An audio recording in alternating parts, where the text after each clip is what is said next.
You can take a nap.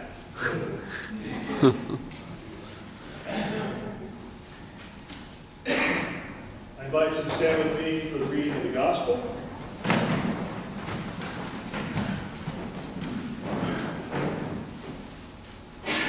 Our lesson today comes from the 21st chapter of the Gospel of Luke, starting at verse 5. When some were speaking about the temple, how it was adorned with beautiful stones and gifts dedicated to God, Jesus said, "As for these things that you see, the days will come when not one stone will be left upon another. All will be thrown down." They asked him, "Teacher, when will this be? And what will be the sign that this is about to take place?" And he said, "Beware that you are not led astray. For many will come in my name and say, 'I am he,' and the time is near. Do not go after them. When you hear of wars and insurrections, do not be terrified. For these things must take place first, but the end will not follow immediately." Then he said to them, "Nation will rise against nation and kingdom against kingdom. There will be great earthquakes, and in various places famines and plagues, and there will be dreadful portents and great signs from heaven. But before all this occurs, they will arrest you and persecute you. They will hand you over to synagogues and prisons, and you will be brought before kings and governors because of my name. This will give you an opportunity to testify. So make up your minds not to prepare your defense in advance, for I will give you words and a wisdom that none of your opponents will be able to withstand or contradict. You will be betrayed even by parents and brothers, by relatives and friends, and they will put some of you to death. You will be hated by all because of my name, but not a hair of your head will perish. By your endurance, you will gain their souls." Hear what the Spirit is saying to the church. Thanks be to God.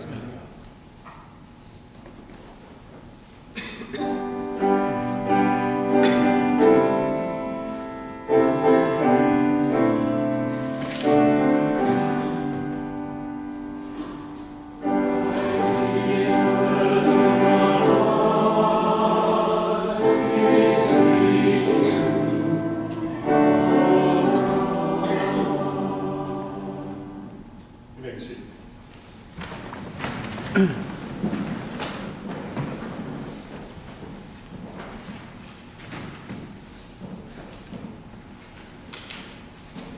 It may simply be a function of having endured a presidential campaign that dragged on for a year and a half.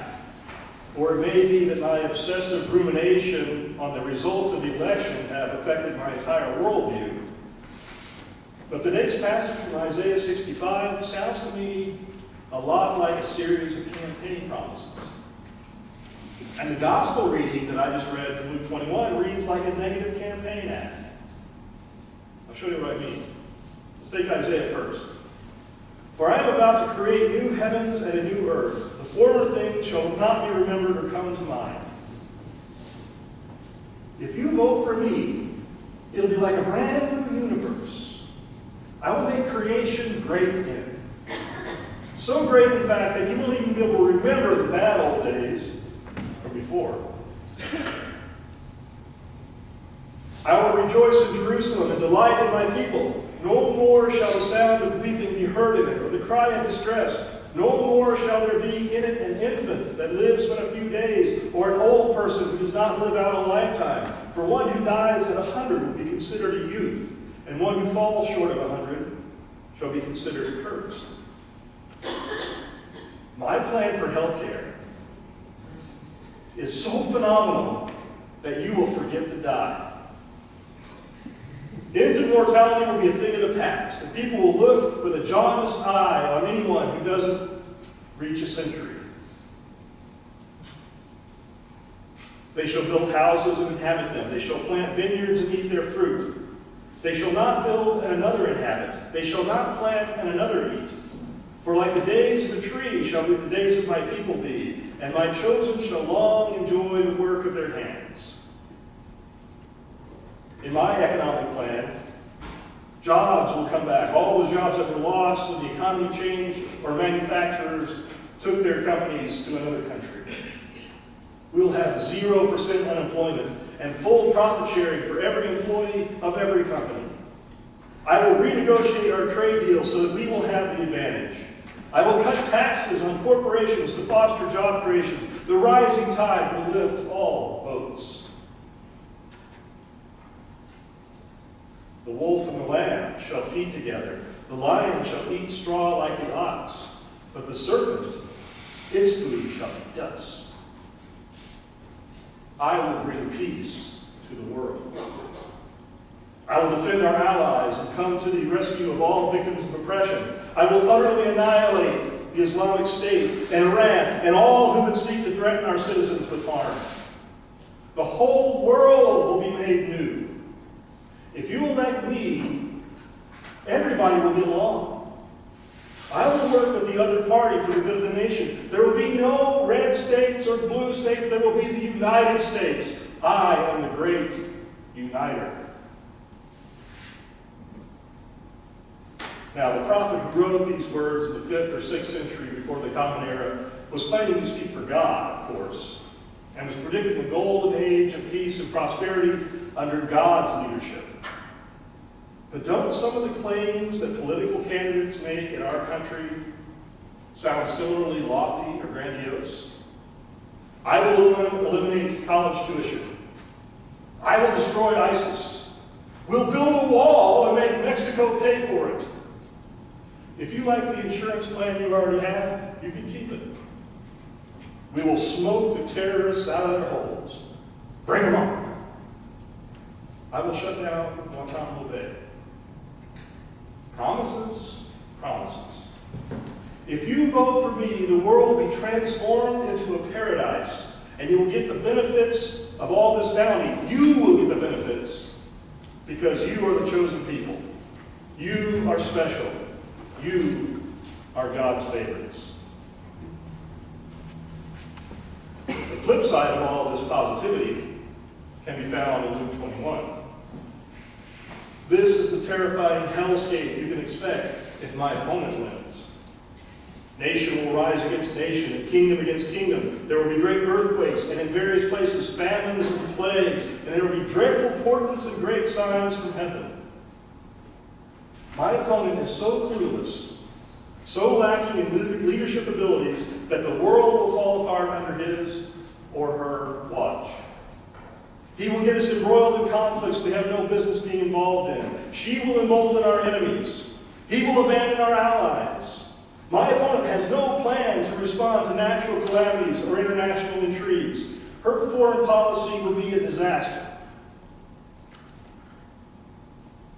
But before all this occurs, they will arrest you and persecute you. They will hand you over to synagogues and prisons, and you will be brought before kings and governors because of my name. If my opponent wins, he will unleash violence and persecution against religious minorities. If my opponent wins, she will carry out a crusade against Christians. Your civil rights and religious liberties will be infringed.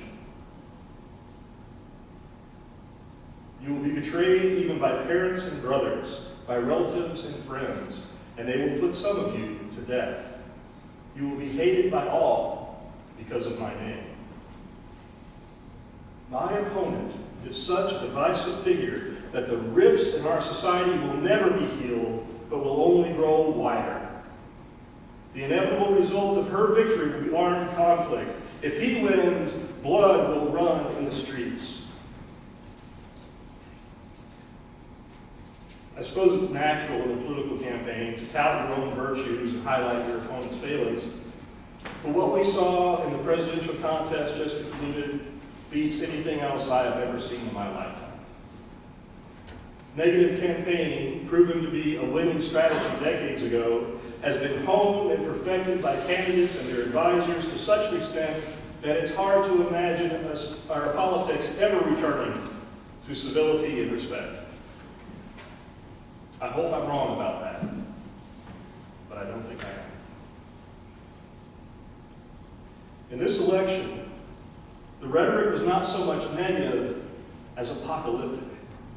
The choice was dire. We could pick a secretive, deceptive political lifer who had enough skeletons in her closet to start her own medical school and ought to be behind bars rather than in the Oval Office.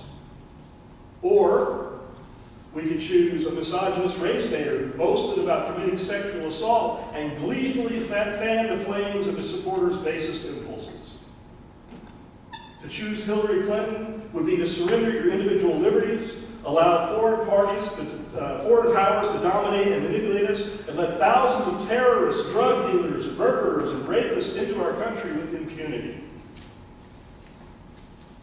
To choose Donald Trump would be to turn back the clock on race relations by 40 years or more, to legitimize religious bigotry and hate speech, and to invite nuclear annihilation. It was right versus wrong, good versus evil, truth versus lies. And either candidate can fit in any one of those slots, depending on who you ask. We have been through the ringer in the last year and a half, especially in the last week. For many of us, the realization that what few had expected but many had feared, Donald Trump's victory, the realization that had actually come to pass, was a bitter pill to swallow indeed. It has been a week of soul searching, of weeping, of anger and confusion and fear. It has been a week in which many of us have perhaps spent more time in prayer than we are used to. I hear many voices asking, what do we do now? What's going to happen? How do we respond? One of those voices is mine. It may help if we take a closer look at that passage from Luke 21. This scene appears in all three of the synoptic Gospels, Mark, Matthew, and Luke, and many of the themes are the same across all three versions. But each one has its own special emphases, too. Luke, for his part, is interested in the possibility that all the turmoil Jesus describes will have the happy effect of advancing the gospel. And he goes so far as to write an entire second volume to his gospel, the book of Acts, to show how this does indeed happen. The occasion for this discourse in Luke is that someone comments on the massive stones and beautiful adornments of the temple complex. It was, in fact, terribly impressive, according to all contemporary accounts. Herod the Great had begun renovating the temple decades before, and the work continued until well after Jesus' death. Until it was burned by the Roman legions in 70 CE, the Jerusalem temple was considered one of the wonders of the eastern part of the empire. Its white walls and gold accents were visible to travelers from miles away, and all who saw it for the first time must have sucked in their breath in awe. It was incredibly beautiful. But Jesus is unimpressed, because he knows that the alabaster, marble, and gold are merely the decorative facade of a corrupt system that contributes to the oppression of his people. In fact, he may be thinking about the temple when, in Matthew's gospel, he calls the scribes and Pharisees whitewashed tombs, which on the outside look beautiful, but inside they are full of the bones of the dead and all kinds of filth. So you also on the outside, he tells them, look righteous to others, but inside you are full of hypocrisy and lawlessness. So when the people around him go all googly-eyed at the splendor of the temple, he rains on their parade by predicting its downfall. When they ask him when this will take place, he launches into his apocalyptic discourse. Now, I keep using that word apocalyptic. Originally, it was a genre of literature that flourished in the 2 centuries before Jesus' birth and remained popular for at least another 100 years after his death. The book of Revelation is written in the style of apocalyptic. The main features of the genre are its deep symbolism and its depiction of a cosmic showdown between good and evil, the outcome of which will usher in a golden age like that described in our passage from Isaiah. According to this worldview, events in the spiritual realm get played out here on earth. So the heavenly battle between God and the devil will manifest itself in terrible battles and natural disasters here below.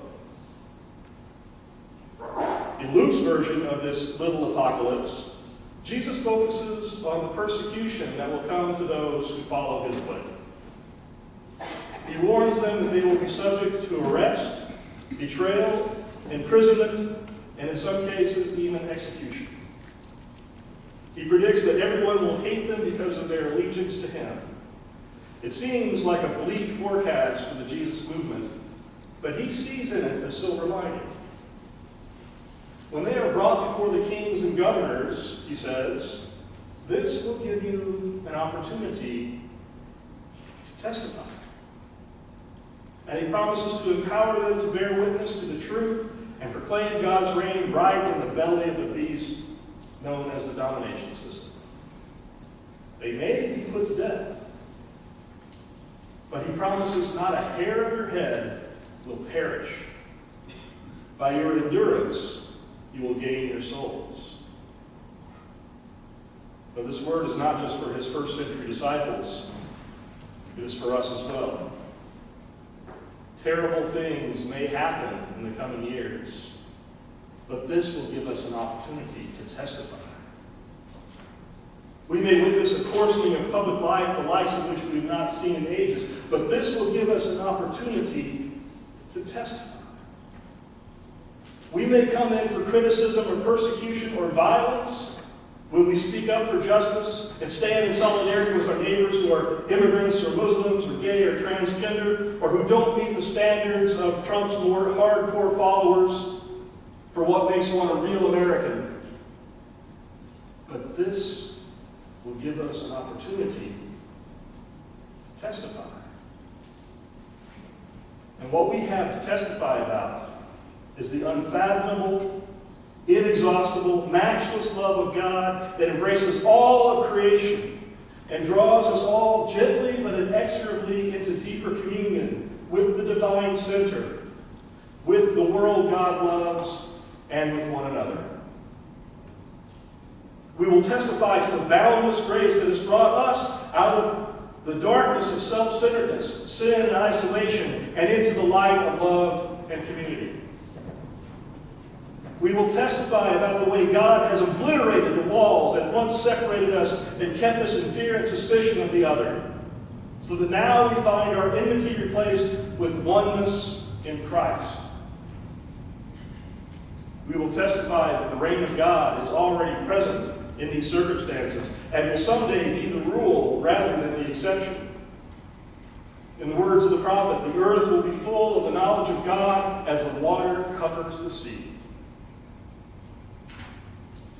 We will testify that one day the vision of the prophet will be realized so that they shall not hurt or destroy on all God's holy mountain.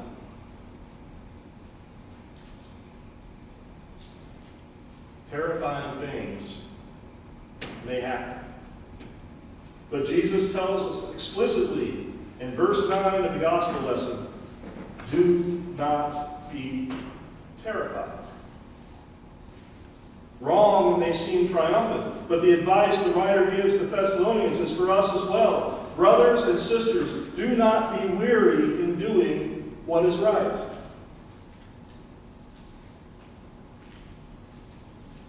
When it comes down to it, I think that's the answer to those questions I posed earlier. What do we do now? What's going to happen? How do we respond? The middle question, what's going to happen, we have no control over. Donald Trump may surprise us all and turn out to be a competent and effective president. Or our worst fears may come true and our nation will descend into violent chaos that will threaten the very future of the republic. We cannot control what is going to happen. but we can control our response. We must control our response. We must not become weary in doing what is right. We must not give in to cynicism or despair or the temptation to take up arms. We must neither withdraw into our enclaves, refusing to confront the new reality, nor run away to Canada or anywhere else. We must stand forthrightly and unapologetically for peace, love, and justice for all. We must become engaged in the resistance, employing creative, nonviolent tactics to defy those elements of Trump's America that run counter to Jesus' vision of the reign of God.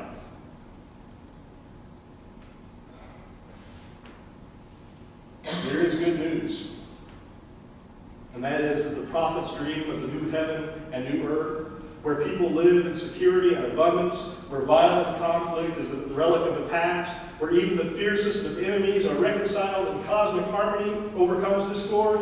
This dream will come true.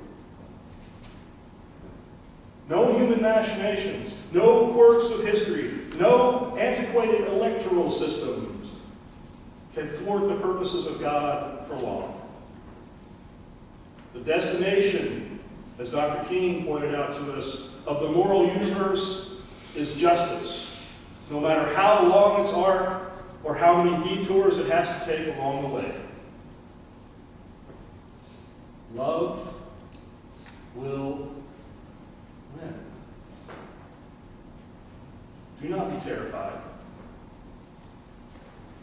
Do not be weary.